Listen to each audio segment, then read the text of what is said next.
Coach Life, baby. Coach Life. MLK Day is on Monday, January the 16th. So we're going to do a little MLK. Martin Luther King represents a lot in America. He represents Black empowerment. He represents peace and love. He represents political struggle in the fight against injustice. I don't agree with a lot that MLK stood for. The majority of his energy I align with. But in terms of tactics and approaches to liberation, if that's what you're aimed for, specifically for Black people in America, I don't know that he had the answers. I do know that he was destined to do what he did, and I'm grateful. A little side note, I had a near-death experience at Brooklyn College, which is in Wings. And it all took place under a bust, sculpture of Martin Luther King, right outside the library. And so I've sat with that for quite some time. Tried to see what lessons did I need to learn there, what was relevant, coincidental, ironic. What I've come up with is peace and love is a way. War and violence is another way. But they're like two different dialects of the same language. You don't have creation without destruction. You don't have music without silence. You don't have presence without absence. You can't see light without darkness. So I've learned that without Malcolm X, you don't have MLK. Now, the struggle for liberation for Black folks in the United States of America is a very nuanced, complicated, layered endeavor. It does not require a few months or a few years of investigation or a few years of wokeness. You have to live it. You have to study decades. There's so much information you have to go through to get, even the knowledge stack is huge. And we have very few walking around with wisdom about what it means to be Black in America. It's not a lot of us. I don't even think I'm one, to be honest with you, but there's such a large gap from those who know and those who don't that I'm clearly not in those who don't. You know, I like to use historical figures because it illuminates the problem with history. And if you're gonna really address any injustice and you don't address how it's retained or its resonance through time, aka history, which is very present, of course, in the future, you're not addressing it. So I use a Baby Bikila, I use Patrice Lumumba, I use Bob Marley, I use Jean-Michel Basquiat, I use Rita Pearson. Every child needs a champion. I use Black Wall Street. The minute I taught my students on the island Black Wall Street, or Baby Bikila, because they say, why don't we know this? Why aren't we taught this? And that's the aha. You're being taught a history which is borderline heinous, if you ask me. So let me give you some details so you understand what I'm saying. Mind you, MLK said in his letter from Birmingham, Alabama, when he was in jail for, 30-something, however many times he went to jail. He said, my greatest fear, disappointment is not the Klansman or the overtly racist white man who's hell-bent on killing and doing damage to my people. My greatest disappointment is the white moderate. I'm pretty sure he was talking about white women. White moderate who's silent.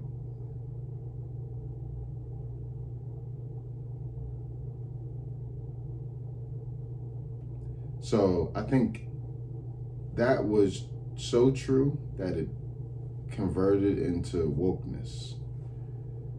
And whatever wokeness intended to be, it proved to be cancerous. Because it suggests that you can do a little bit of research or a little bit of protesting and all of a sudden you're on the right side of history. I would suggest that you have to put your life force in it, in an apprenticeship and a mentorship. And then you have to experience for years, just like we do. There is no woke. You don't just wake up. You have to live it. So even MLK was hip to the flaws of silence or inaction or lack of consistency. In other words,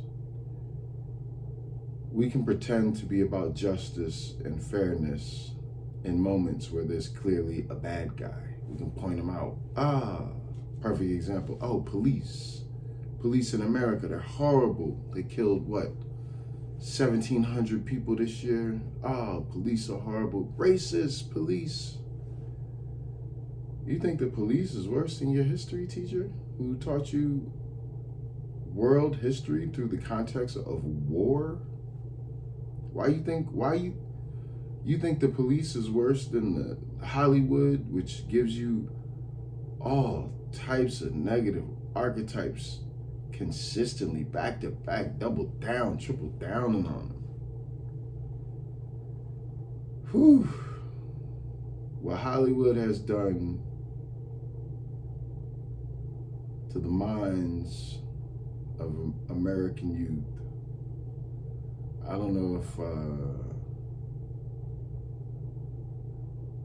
if I could think of something that's that pervasive and just terrifying. And the fact that it's just accepted and acceptable.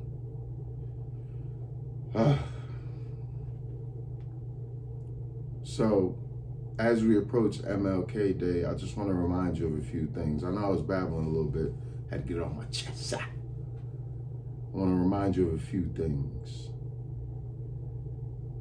Sometimes silence speaks louder than words,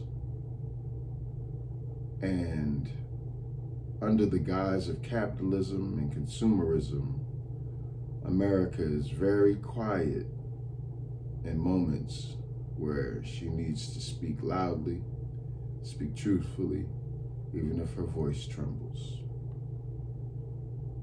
So I told you about cobalt in the Congo, right? What has America told you about cobalt in the Congo? I told you about Bebe Bikila, 1960s Rome, barefoot. What has America told you about that? If you go into Starbucks, is it part of the casual conversation?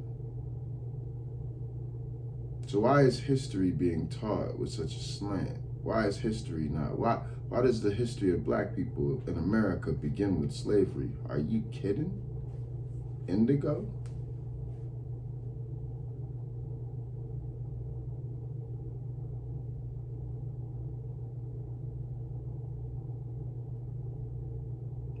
You can't be black for a month or one day out of the week and think you understand or can help the plight of those who have been oppressed for the last 400 years. You can't tell us about fairness when you receive an injustice, when we help you, but also see that you've helped us in an inconsistent fashion. And it's cool, don't get me wrong. I understand life is hard, everybody got their own struggles. I get that, trust me, I get that. I've spent the majority of my existence in a state of double consciousness, always worried about everyone, not just me. Fairness is embedded in my existence. I would ask you to consider whether fairness is embedded in yours. How much have you sacrificed for those who are less fortunate? Is it a check every year? Is it a deed every month? Do you show your humanity in positions when it's tough because you have your own agenda? Or are you listening to what your boss said, and what their boss said, and what their boss said, in an institution that is designed specifically not to be concerned or to the detriment of black folks? To my black folks, I call on you today to make sure you tap in. Understand that love is love, but culture eats strategy for breakfast. And we are in a dominant culture. Acculturation, you might want to research it. As a matter of fact, after this, I'm going to do a little research. So in the spirit of MLK, Malcolm X, all the freedom fighters, I would like to say the energy is there. Our ancestors are here. It's just a matter of us. Watch that back, you'll see the pigeon. Right on time. It's up to us to make sure that their presence is felt in the everyday. It's not enough.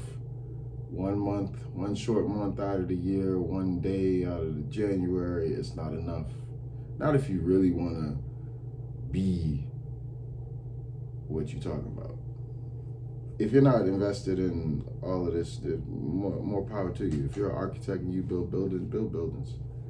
But if you are a teacher or an educator or something like that, you might want to actually wake up. Coach Life. Ciao.